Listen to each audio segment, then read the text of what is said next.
Hello, everyone. Thank you for tuning in. Please let me know if it's working, if you're here and you're live and you want to say hi. Please feel free to jump into the comments. I would love to know that you're here and you're watching. And we are going to jump right in to our subject today: how to keep people engaged online. And this is going to be maybe a little bit funny because we're going to be doing this as a live stream, which is going to be me talking at you. And that's not how I would recommend keeping people engaged online. Whether you are doing meetings, workshops, trainings, onboarding, anything like that, you don't want to necessarily just talk at people. So we are going to be talking about how to keep people engaged online, and we're going to hop into a few different sections today. So, here we go. Gonna get over to my setup. Oh goodness. All right. Okay. So, recently I was at a workshop and somebody asked me, how do you keep people engaged online? And I realized that I have a ton of ideas on this subject, and I think that there's a ton of bad habits out there in the wide world of online meetings, workshops, facilitations, sessions really that are existing online of any type. There is a ton of bad habits out there, and I don't know if there's a ton of concrete advice. So in this video, maybe even video series, I'm going to hopefully be able to share a bunch of insights that you can apply to your meetings to both understand better how to make them more engaging, how to keep people engaged, and how to have more like fun and enjoyment in our sessions. I think that a lot of people, they want, when we come together, we want to have a good experience. There's so many memes floating out there about how this meeting could have been an email, and that's because most meetings aren't things that people enjoy. So I hope in this video series, you'll be able to get an understanding of what we can do to change that. So I started today by creating a kind of a mind map of all of the things that we can understand about how to keep people engaged online. So let me show you that mind map. All right, so here's our kind of like wall of thoughts. Well, let's go over here. Yes, perfect. Okay, so when I thought about the subject of keeping people engaged online, there was a couple of different kind of major themes that came up. So we are going to start over here in the blue corner, and I call this wrong answers only. So these are the things that I think people do currently that I don't think are helpful to keeping meetings engaging. I think they're things that we do from a good place often, but they don't actually work to keep meetings engaging. So I'm going to go through a few of these things that I think are wrong answers to the question, how do we keep people engaged online? Okay, so the number one thing that I see people do to keep people engaged online is that they ask everyone to turn their video on. So if they're on Zoom, if they're on Zoom, they ask, oh my gosh, sorry, some tech glitches there. So if they're on Zoom, they ask people to keep their video on while they're on the meeting. And that is, I think, a very misguided way to encourage people to participate. One, some people really resent being on video. They don't have a good location. They don't have a good space to do it. I was talking to the person who cuts my hair, and he was saying he has to do any video that requires him to talk about the clients that he serves. He has to comply with HIPAA, and the only place he can do that in his house is the bathroom. So imagine having to do that, talk to your coworkers from a location that just feels awkward and uncomfortable to like invite people directly into. That's not going to be the case for everyone, but just know that for a lot of people, keeping their video on is something that actually drains their energy, their interest, and it doesn't necessarily encourage participation. What it often does is simply make them feel micromanaged and make us as presenters, facilitators, leaders feel like people are paying attention. But that's for us. It doesn't necessarily do anything for them. So keeping your video on is not a good way to encourage participation. It can be a way to invite participation, and we'll get into some strategies for like, if you have your video on, there are cool ways that you can get people to participate, but I don't think that it actually inherently increases participation all by itself. I think it can actually have the opposite effect, or can have a resentful effect with your group. But it can increase, and I will say, I believe this, like it can increase connection between people. It can make people feel like they're having a more synchronous experience when they get to see their coworkers or when they get to see each other. And that has real value, but it doesn't have participatory value like in and of itself, other than allowing us to like use gestures and facial expressions as a way to participate. But when most people think of getting people to participate, they don't actually include those in their list. So my number one wrong answer is, if everybody's video's on, then they're going to participate. I don't think that's inherent, and I don't think you should count on it. Other things that I see people do that I don't think are inherent to good participation in online meetings.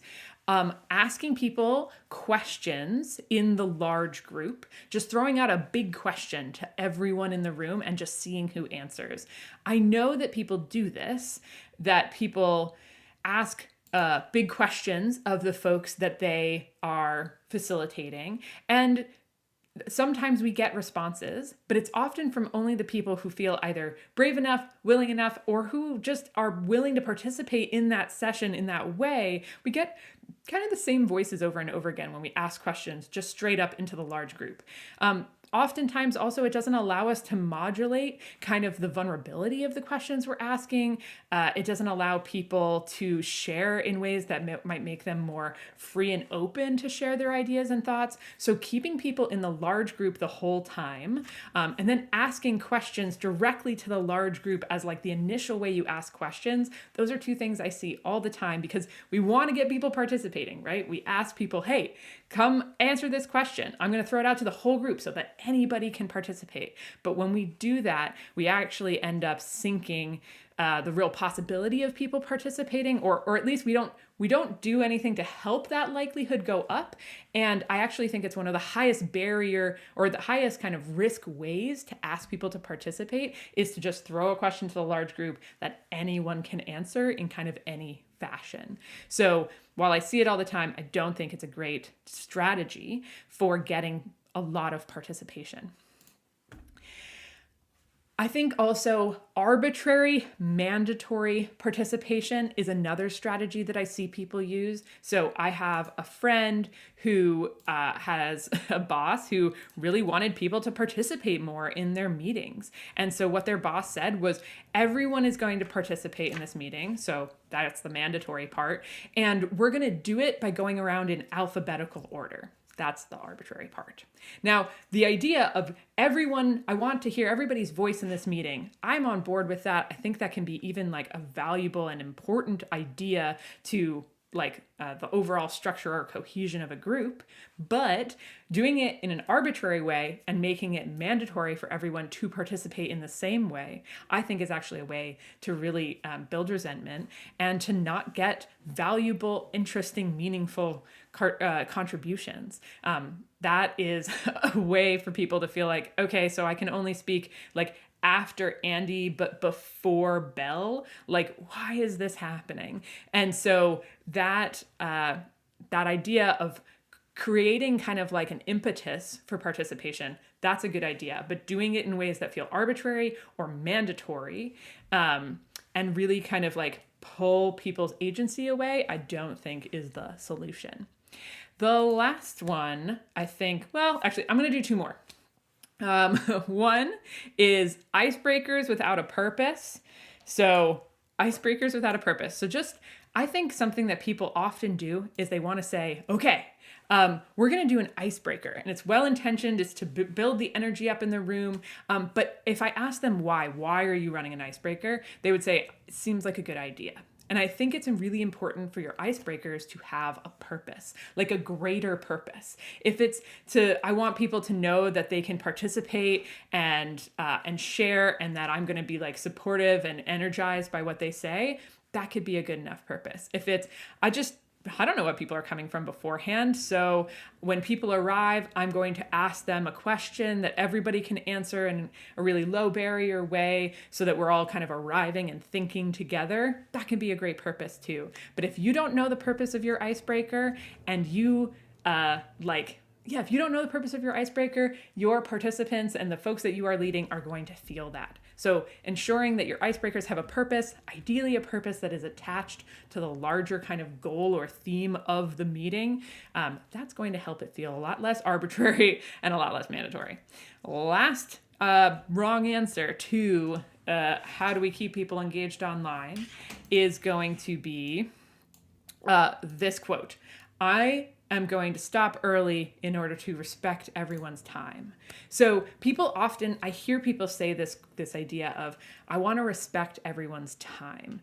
And we do that when we do that to say, we're going to start. I usually hear people say it often when they're starting like 5 minutes late, but not everyone has still arrived. So they say, in order to respect everybody whose time, I'm going to go ahead and start us. And you're like, oh, okay, this is a weird, kind of uninspired way to start. And then often I hear people say that exact same thing in order to close. They'll say, well, I want to respect everyone's time to do X, Y, and Z.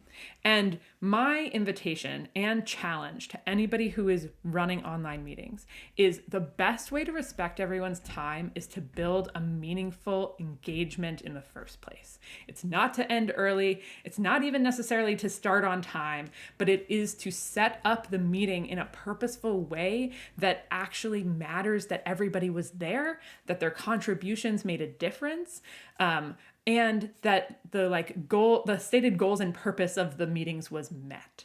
So to respect everyone's time isn't to say the phrase, I respect everyone's time. To respect everyone's time is to actually put in effort, energy, and purposefulness to crafting a meeting, a session, an experience worth having. So that is what we're going to focus on and talk about for the rest of our video series here. Okay, so if you have more things that you see people do often in meetings that you think, oh man, this does not inspire confidence, this actually disrupts and gets in the way of my participation, please throw those in the comments below. I would love to hear what other things you see happening that you think people do in the name of participation, but actually get in the way of participation. I'd love to know.